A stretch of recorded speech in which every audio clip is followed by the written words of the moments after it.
Shalom, salam sejahtera dalam kasih Tuhan Yesus Kristus. Saat ini kita masuk dalam materi untuk mata kuliah pengembangan kurikulum. Materi yang pertama, saat ini kita akan membahas tentang hakikat dari kurikulum. Hakikat dari kurikulum yang akan kita bahas adalah ada 3. Yang pertama tentang pengertian kurikulum, yang kedua peran dan fungsi kurikulum, dan yang ketiga tentang landasan dari kurikulum. Ya, pertama kita akan melihat tentang pengertian kurikulum. Jadi sebenarnya istilah kurikulum itu digunakan pertama kali pada dunia olahraga. Ya, pada zaman Yunani kuno pada saat itu berasal dari kata curir atau curere, ya tulisannya seperti itu. Kurir dan kurere. Yang artinya ada 2, jalan atau lari, yang kedua perlombaan, pacuan, balap dan lamahnya. Jadi berdasarkan istilah curir dan curere atau kurir dan kurere ini, kurikulum disebut juga jarak seorang pelari, tempat berpacu atau tempat berlari dari mulai start sampai finish. Kalau kita melihat menurut Kamus Latin Indonesia yang disusun oleh Kaprent dan Purwadarminta menyatakan beberapa arti tentang kurikulum. Jadi kata kurikulum dalam bahasa Latin itu memakai kata kuro yang memiliki arti ada 3. Yang pertama jalan larinya, agak mirip dengan yang pertama kali tadi. Yang kedua perlombaan, pacuan, balap, peredaran gerakan berkeliling, lamanya, lapangan perlombaan, gelanggang, jalan. Yang ketiga bisa juga diartikan dengan kereta, kereta balap, kereta penempur. Nah, kalau menurut Profesor Umar Hamalik dalam bukunya Dasar-Dasar Pengembangan Kurikulum, dia menyatakan bahwa berdasarkan studi yang telah dilakukan oleh banyak ahli, dapat dia simpulkan bahwa pengertian kurikulum itu dapat ditinjau dari 2 sisi yang berbeda, yaitu menurut pandangan lama atau pandangan tradisional, dan kemudian pandangan baru atau pandangan modern. Nah, menurut pandangan lama, apa yang disimpulkan oleh Profesor Umar Hamalik, kurikulum itu adalah sejumlah mata pelajaran. Sejumlah mata pelajaran di sekolah atau mata kuliah di perguruan tinggi yang harus ditempuh untuk mencapai suatu ijazah atau tingkat. Nah, jadi dinamakan dengan kurikulum menurut pandangan lama itu sejumlah mata pelajaran yang kita pelajari di sekolah atau mata kuliah yang dipelajari di perguruan tinggi yang harus ditempuh untuk mencapai ijazah, untuk mendapatkan ijazah. Nah, kalau kita lihat implikasi dari pengertian kurikulum menurut pandangan lama itu terdiri dari 4 ya. Yang pertama, kurikulum itu ternyata terdiri atas sejumlah mata pelajaran. Yang kedua, tujuan dari mempelajari mata pelajaran itu untuk memperoleh ijazah. Sehingga bisa dikatakan bahwa dengan kita menguasai mata pelajaran berarti telah mencapai tujuan belajar. Yang ketiga, implikasinya adalah adanya aspek keharusan bagi setiap siswa untuk mempelajari mata pelajaran yang sama. Akibatnya, faktor minat, kebutuhan siswa tidak dipertimbangkan ya dalam menyusun kurikulum. Karena dari implikasi pandangan lama ini, semua siswa wajib mempelajari mata pelajaran yang sama. Yang keempat, sistem penyampaian yang digunakan oleh guru adalah sistem penuangan atau imposisi. Artinya bahwa guru aktif, siswa pasif. Guru memberi informasi, guru mengajarkan, semua tergantung dari guru itu sendiri untuk memberi ilmu, menyampaikan pengetahuannya kepada siswa tersebut. Siswa tersebut tinggal menerimanya. Sehingga siswa itu pasif ya. Nah, kalau menurut pandangan baru, menurut Umar Hamalik, dia mengutip apa yang disampaikan oleh Romini. Romini berkata bahwa curriculum is interpreted to mean all of the organized courses, activities, and experience which pupils have under direction of the school, whether in the classroom or not. Jadi kalau kita lihat dari implikasi dari Romini, menurut Umar Hamalik ada terdiri dari 3 implikasi pengertian dari kurikulum itu sendiri. Yang pertama adalah tafsiran tentang kurikulum ternyata itu bersifat luas, karena kurikulum bukan hanya terdiri atas mata pelajaran atau kursus ya.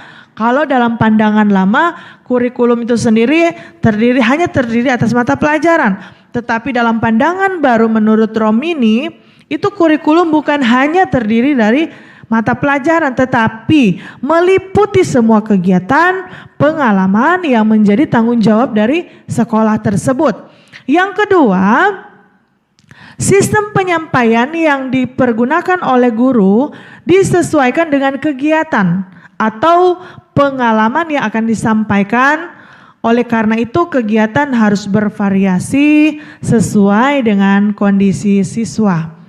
Kalau tadi siswa hanya tinggal menerima pengetahuan apa saja yang disampaikan diterima secara pasif, tetapi kalau dalam pandangan modern, kurikulum itu seharusnya kegiatannya, pengalamannya itu bervariasi, ya, disesuaikan dengan kondisi siswa yang ada.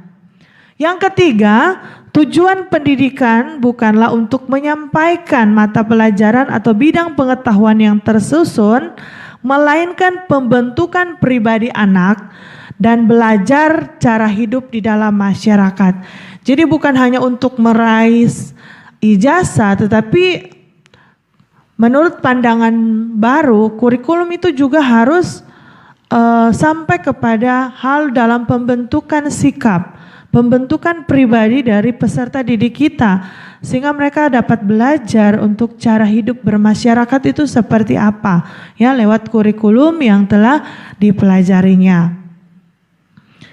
Pandangan baru modern yang kedua itu juga menurut Murray Print, dia menyatakan bahwa sebuah kurikulum itu meliputi perencanaan pengalaman belajar, program sebuah lembaga pendidikan yang diwujudkan dalam sebuah dokumen serta hasil implementasi dokumen yang telah disusun. Jadi semua mulai dari perencanaan pengalaman belajar, program apa yang akan dilaksanakan sampai hasil dari implementasi dokumen itu yang dinamakan dengan kurikulum, ya, menurut Murray Print. Kalau menurut Dr. E.G. Homrichhausen dan Dr. Inklar, dari ini mereka melihat dari sisi ahli pendidikan agama Kristen, mereka berdua menyamakan rencana pelajaran dengan kurikulum. Ya, secara tegas kedua ahli ini mengemukakan bahwa rencana belajar atau rencana pelajaran atau kurikulum dapat dipahami dalam arti sempit, yaitu mata pelajaran.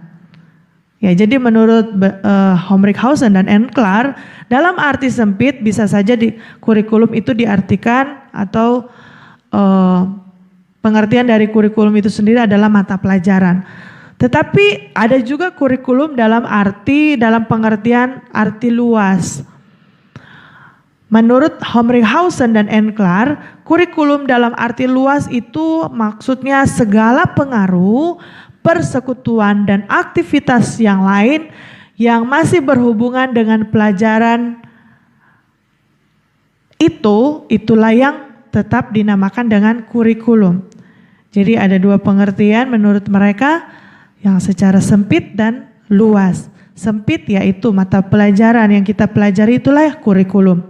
Kalau yang pengertian luas, semua aktivitas, kegiatan, pengaruh, persekutuan yang masih berhubungan dengan pelajaran-pelajaran yang diajarkan, itu juga termasuk dalam kurikulum. Saya memberikan kesimpulan perbedaan kurikulum lama dan kurikulum baru. Ya, ada beberapa perbedaan antara kurikulum lama dan kurikulum baru. Yang pertama, kurikulum lama ternyata berorientasi pada masa lampau, pengalaman masa lampau. Jadi mengajar adalah hal yang dialami sebelumnya.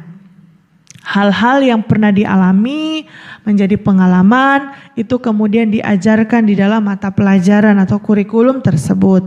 Kalau kurikulum baru berorientasi pada masa sekarang, jadi sebagai persiapan untuk masa yang akan datang. Pengajaran berdasarkan unit atau topik dari kehidupan masyarakat sesuai dengan minat dan kebutuhan siswa. Jadi penekanan dalam kurikulum baru itu, pengertian kurikulum baru, penekanannya itu apa yang menjadi kebutuhan masyarakat, apa yang menjadi kebutuhan, minat, dan kebutuhan dari siswa yang kita akan ajar. Yang selanjutnya, yang kedua perbedaan dari kurikulum lama dan kurikulum baru tentang bagian filsafat pendidikannya, yaitu ternyata kurikulum lama itu tidak berdasarkan filsafat pendidikan yang jelas, sulit dipahami, dan tidak ada kesatuan pendapat antara kalangan guru dengan filsafat pendidikan yang dianut. Jadi kalau dalam pengertian kurikulum lama itu guru memiliki tafsiran sendiri, ya, tidak ada satu kesatuan atau hubungan antara guru dengan filsafat pendidikan. Yang kurikulum baru, saudara, berdasarkan pada filsafat pendidikan yang jelas yang dapat diajarkan ke dalam serangkaian tindakan yang nyata dalam kehidupan sehari-hari. Jadi kurikulum baru itu harus berdasarkan pada filsafat pendidikan itu yang jelas, yang telah dianut, yang telah dibakukan, ya. Jadi guru tinggal mengajarkan itu harus sama persis dengan filsafat pendidikan yang ada pada waktu itu. Yang ketiga, berdasarkan pada tujuan pendidikan, ini kurikulum lama itu berdasarkan pada tujuan pendidikan yang mengutamakan perkembangan segi pengetahuan akademik dan keterampilan dengan mengabaikan perkembangan cita-cita kebiasaan. Jadi kurikulum lama itu memang lebih penekanannya kepada perkembangan dari segi pengetahuan akademik dan keterampilan saja. Tetapi kalau dalam kurikulum baru itu bertujuan untuk mengembangkan keseluruhan pribadi siswa itu sendiri. Jadi bukan hanya masalah pengetahuan akademik saja, tetapi kurikulum seharusnya bertujuan untuk mengembangkan keseluruhan pribadi siswa atau orang yang kita ajar. Dengan kata lain, kalau dari sisi kurikulum baru, belajar itu bukan hanya memperoleh ijazah, melainkan agar supaya siswa tersebut atau orang yang kita ajar itu juga mampu hidup di dalam masyarakat, bermasyarakat juga. Yang keempat, kalau kurikulum lama itu berpusat pada mata pelajaran yang diajarkan itu secara terpisah. Tetapi kalau kurikulum baru disusun berdasarkan masalah atau topik tertentu, disusun dalam bentuk bidang studi yang luas. Ya, sekali lagi kurikulum lama itu berpusat pada mata pelajaran yang diajarkan secara terpisah. Kalau kurikulum baru harusnya kurikulum itu disusun berdasarkan masalah atau topik tertentu. disusun dalam bentuk bidang studi yang luas. Yang fokus di sini adalah topik, soal topik. Apakah itu berkaitan, itu akan dimasukkan dalam satu kurikulum yang sama. Misalnya topiknya menyangkut kesehatan. Semua materi-materi yang berkenaan dengan kesehatan dimasukkan dalam satu kurikulum yang sama. Tetapi kalau dalam kurikulum menurut pandangan lama itu tidak jadi masalah. Misalnya dalam satu kurikulum ada beberapa mata pelajaran, ya seperti itu.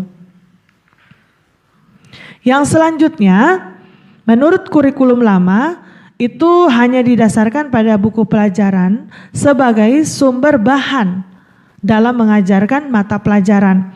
Jadi seorang guru itu mengajar pelajaran itu harus didasarkan pada buku pelajaran, ya. Itu satu-satunya sumber bahan untuk mengajarkan mata pelajaran tersebut. Kalau kurikulum baru itu sebenarnya harus bertitik tolak dari masyarakat dalam kehidupan keseharian yang disesuaikan dengan tingkat perkembangan, minat, dan kebutuhan dari individu tersebut. Bahkan sumber yang paling luas yaitu masyarakat.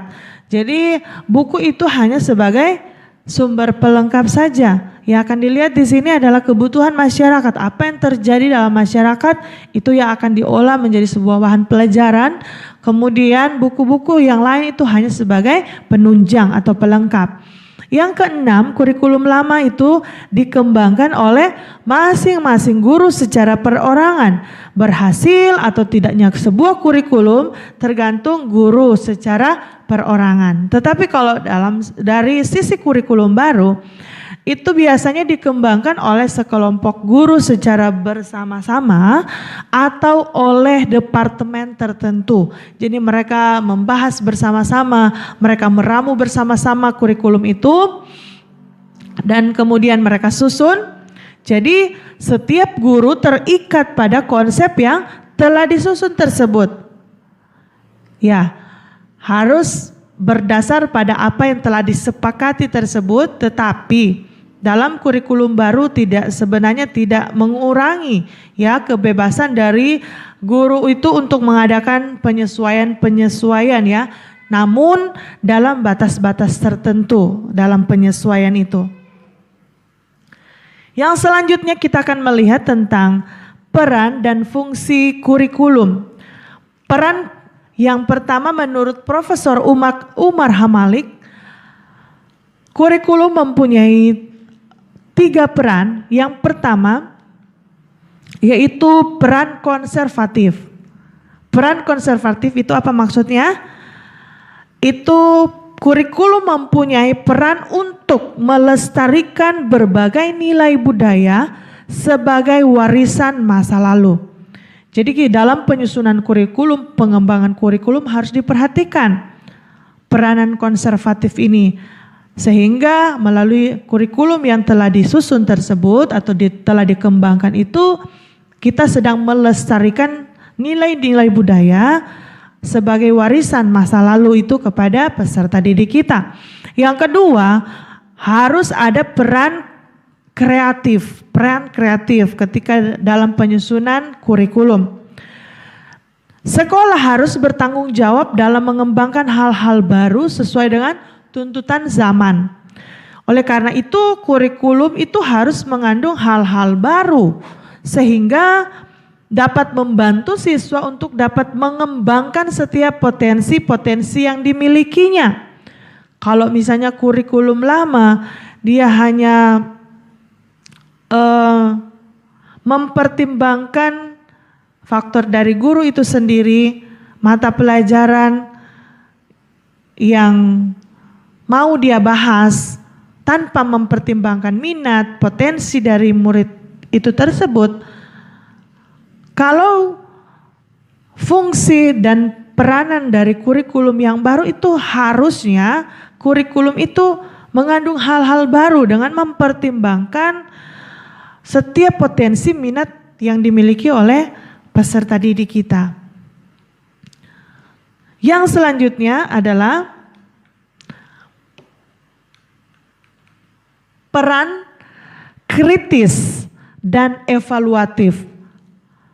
Kurikulum itu harusnya berperan untuk menyeleksi nilai dan budaya, nilai-nilai dan budaya mana yang harus dipertahankan, dan nilai budaya baru yang mana yang harus dimiliki oleh anak didik kita. Seharusnya kurikulum yang telah disusun itu turut aktif berpartisipasi ya dalam kontrol sosial dan memberi penekanan pada unsur berpikir kritis. Jadi kurikulum itu harus kritis, dia akan menyeleksi nilai-nilai budaya mana yang perlu dipertahankan ya, yang perlu kita harus teruskan, yang harus dimiliki oleh anak didik kita.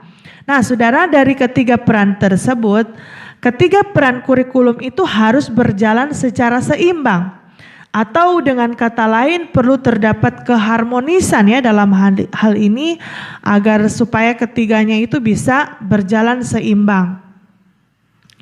Dengan demikian, ketika tiga peran ini bisa berjalan dengan seimbang, kurikulum itu dapat memenuhi tuntutan waktu dan keadaan dalam membawa siswa menuju kebudayaan masa depan. Kalau kita melihat fungsi kurikulum menurut McNeil, ada 4 fungsi kurikulum menurut McNeil ya. Yang pertama, fungsi pendidikan umum, Common and General Education. Jadi fungsi kurikulum itu untuk mempersiapkan peserta didik agar mereka menjadi anggota masyarakat yang bertanggung jawab sebagai warga negara yang baik. Jadi di saat kita menyusun kurikulum, kita harus memperhatikan fungsi pendidikan ini. Di dalam kurikulum itu seharusnya ada fungsi untuk mempersiapkan peserta didik agar mereka menjadi warga negara yang baik ya. Yang kedua, ada fungsi suplementasi.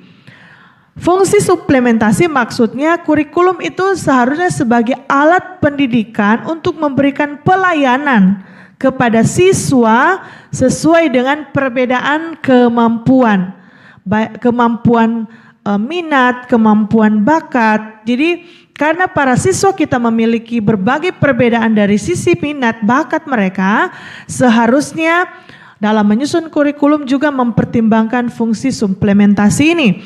Sehingga para siswa itu dapat berkembang, dapat semakin meningkat dari sisi minat dan bakat mereka secara kreatif ya. Jadi tidak seperti kurikulum dalam pengertian lama yang hanya tergantung dicekoki oleh guru tersebut. Ya, murid menerimanya secara pasif saja. Tetapi kalau dari pandangan modern, fungsi kurikulum itu harusnya ada fungsi suplementasi sehingga bisa akan terus menggali potensi anak, mengembangkan setiap perbedaan baik sisi minat dan bakat dari orang tersebut, dari murid tersebut, sehingga mereka akan semakin terampil dari dalam minat dan bakat mereka masing-masing. Yang ketiga, fungsi eksplorasi. Memang fungsi atau proses eksplorasi minat dan bakat itu bukan pekerjaan yang mudah ya. Para pengembang kurikulum harus dapat menggali rahasia keberbakatan anak yang kadangkala tersembunyi.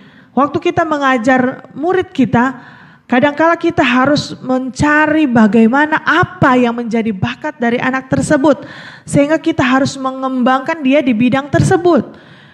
Misalnya pada awalnya anak itu tidak menyadari bahwa sebenarnya dia mampu memiliki kemampuan untuk bernyanyi. Dia berpikir dia tidak bisa bernyanyi. Tetapi dengan adanya kurikulum tersebut dia akan nanti diimplementasikan dalam proses belajar mengajar itu, akan akhirnya muncul bahwa ternyata anak itu punya kemampuan bernyanyi. Sehingga dia bisa mengembangkannya dengan maksimal.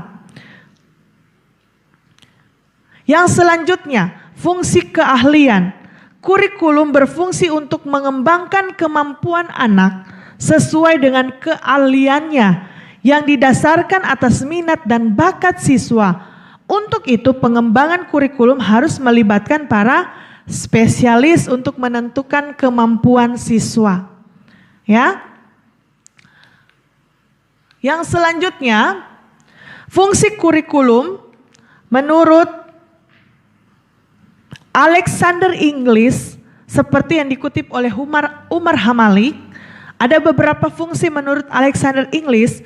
Fungsi penyesuaian. Pertama, fungsi penyesuaian. Individu hidup dalam lingkungan. Ya, setiap individu itu harus mampu menyesuaikan diri terhadap lingkungannya secara menyeluruh. Karena lingkungan sendiri senantiasa berubah dan bersifat dinamis. Jadi harusnya kurikulum juga itu ada fungsi penyesuaiannya, bersifat dinamis yang bisa mengikuti perubahan-perubahan yang sedang terjadi. Yang kedua ada fungsi integrasi. Fungsi integrasi itu mendidik pribadi atau supaya pribadi yang individu itu merupakan bagian dari masyarakat. Maka pribadi yang terintegrasi itu akan memberikan sumbangan dalam pembentukan atau pengintegrasian masyarakat. Jadi dengan kata lain, fungsi integrasi ini maksudnya dalam menyusun kurikulum kita juga harus mempertimbangkan bahwa kurikulum itu harus berfungsi untuk mendidik pribadi supaya mereka bisa berfungsi dalam atau memberi sumbangsi yang penting dalam kehidupan bermasyarakat. Itu arti dari fungsi integrasi. Yang ketiga, fungsi diferensiasi. Kurikulum perlu memberikan pelayanan terhadap perbedaan di antara setiap orang dalam masyarakat. Ya, pada dasarnya diferensiasi itu akan mendorong orang berpikir kritis dan kreatif. Sehingga akan mendorong kemajuan sosial dalam masyarakat.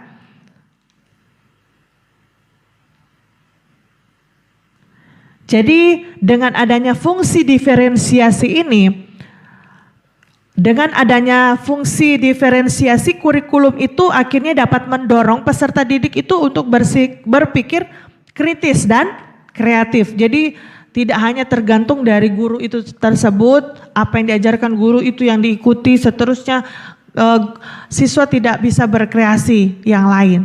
Tidak, seharusnya dalam kurikulum itu harus punya fungsi diferensiasi ini sehingga dapat mendorong para siswa untuk berpikir kreatif dan kritis. Ya. Yang selanjutnya fungsi persiapan.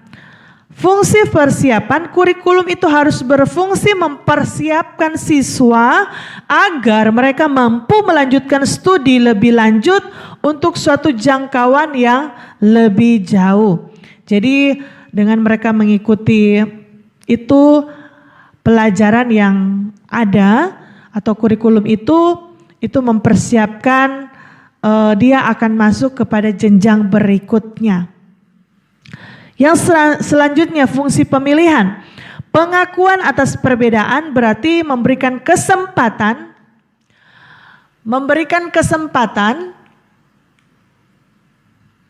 bagi seseorang untuk memilih apa yang diinginkan dan menarik minatnya.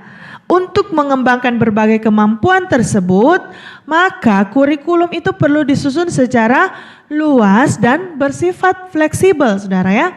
Supaya ada kesempatan bagi peserta didik kita untuk memilih sesuai dengan kemampuan, sesuai dengan minat dari peserta didik kita. Yang selanjutnya, fungsi diagnostik. Siswa menyadari bahwa semua kelemahan, kekuatan, dan siswa bisa menyadari bahwa dia mampu untuk memperbaiki setiap kelemahan tersebut. Siswa mampu untuk mengembangkan kelebihan-kelebihan atau kekuatan-kekuatan yang dia miliki. Sehingga fungsi diagnostik ini akan membimbing siswa untuk dapat berkembang secara optimal. Jadi dalam kurikulum akhirnya siswa menyadari bahwa dia punya kelemahan, dia punya kekurangan, sehingga dia akan terus memperbaiki kelemahan dia tersebut dan dia bisa mengembangkan kekuatan-kekuatan yang seharusnya yang sudah ada dalam dirinya. Selanjutnya kita akan melihat landasan dari kurikulum. Apa itu landasan kurikulum ya saudara? Landasan kurikulum itu merupakan faktor-faktor yang harus diperhatikan, yang harus dipertimbangkan oleh para pengembang kurikulum ketika hendak mengembangkan atau merencanakan suatu kurikulum lembaga pendidikan, baik lembaga berupa sekolah maupun lembaga non sekolah. Ya, dalam hal ini yang berkaitan dengan PAK adalah gereja. Nah, ini kita harus perlu tahu karena faktor-faktor ini yang harus diperhatikan dan dipertimbangkan sebelum kita dalam menyusun kurikulum dan mengimplementasikan kurikulum tersebut.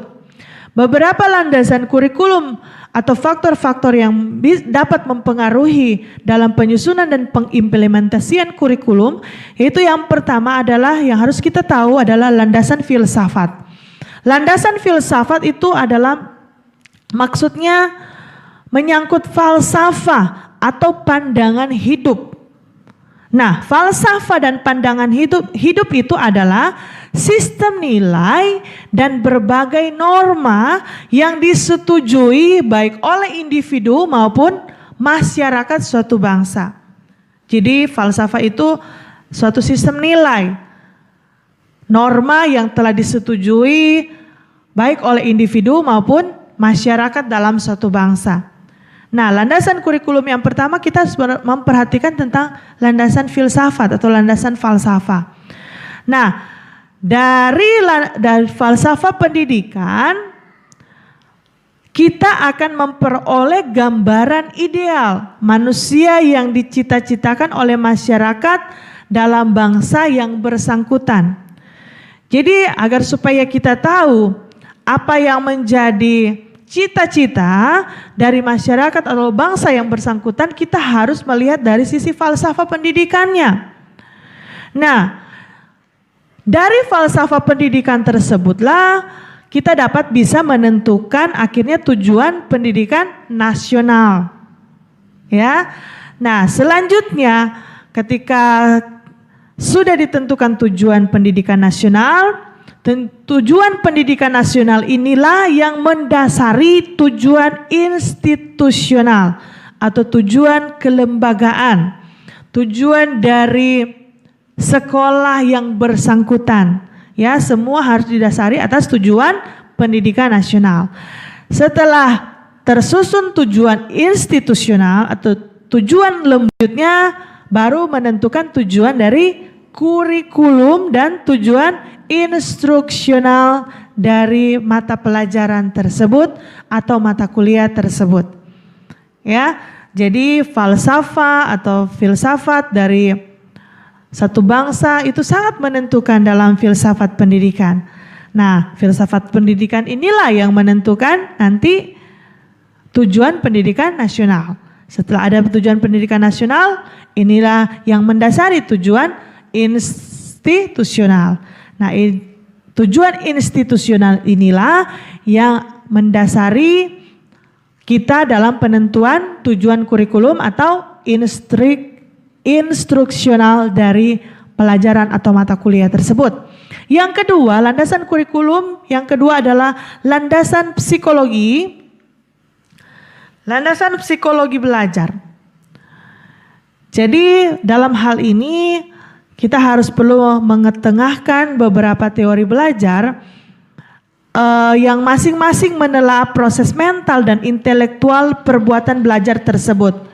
Jadi seharusnya kurikulum yang dikembangkan itu harusnya selaras dengan proses belajar yang dilakukan oleh siswa kita.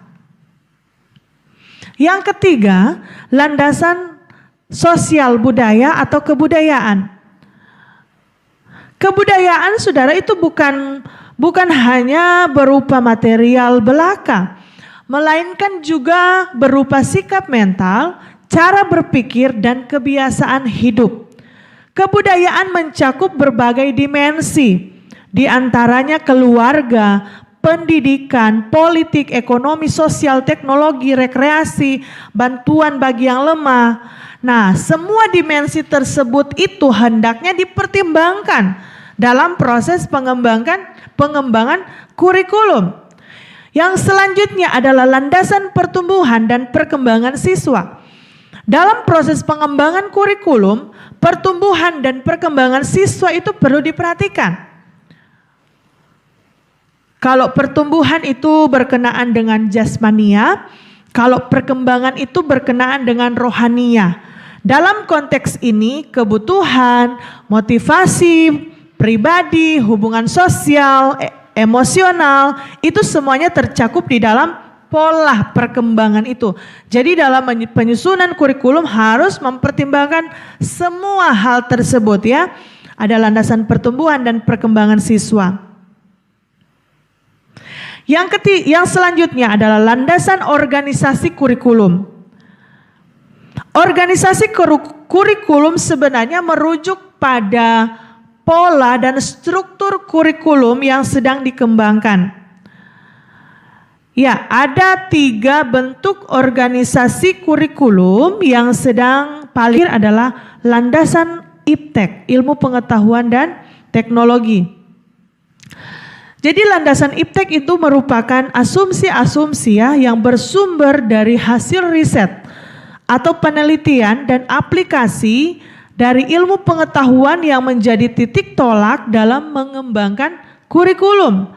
Pengembangan kurikulum membutuhkan ya namanya sumbangan dari berbagai kajian ilmiah dan teknologi baik yang bersifat hardware maupun software sehingga pendidikan yang dilaksanakan dapat menyesuaikan diri dengan perkembangan ilmu pengetahuan dan teknologi. Apalagi kita di zaman sekarang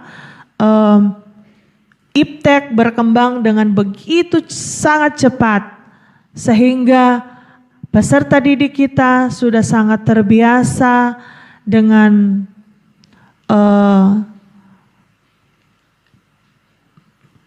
media sosial, dengan digital, sehingga kurikulum harus menyesuaikan dengan kondisi yang terjadi. Kita tidak bisa memaksakan. Kalau misalnya dulu kurikulum itu harus misalnya duduk di dalam kelas, pelajaran itu harus kita ajar, harus duduk di dalam kelas sepenuhnya dari pagi sampai siang misalnya. Tetapi kalau kita lihat dalam kondisi sekarang, kita bisa belajar juga seperti sekarang online, blended learning, kita bisa belajar dalam jaringan, kita bisa menyampaikan materi tanpa siswa pun harus ada di sekolah gitu ya. Dan dengan perkembangan ilmu pengetahuan dan teknologi digital yang ada semakin memudahkan kita antara guru dan murid untuk bisa berinteraksi. Kalau dulu kita harus bertemu di satu gedung, tetapi ini kita lewat media sosial seperti ini, kita lewat aplikasi, kita bisa akhirnya bisa juga menyampaikan pengajaran, pembelajaran kepada peserta didik kita. Jadi seharusnya di dalam menyusun kurikulum kita juga harus memperhatikan, mempertimbangkan landasan IPTEK ini sebagai acuan agar supaya kita dapat bisa menyesuaikan dengan kondisi yang terjadi, menyesuaikan dengan apa yang sedang terjadi yang biasa yang dialami oleh peserta didik kita di zaman sekarang. Terima kasih, ini saja materi yang berkenaan dengan hakikat kurikulum. Ini materi kita yang pertama. Tuhan Yesus memberkati.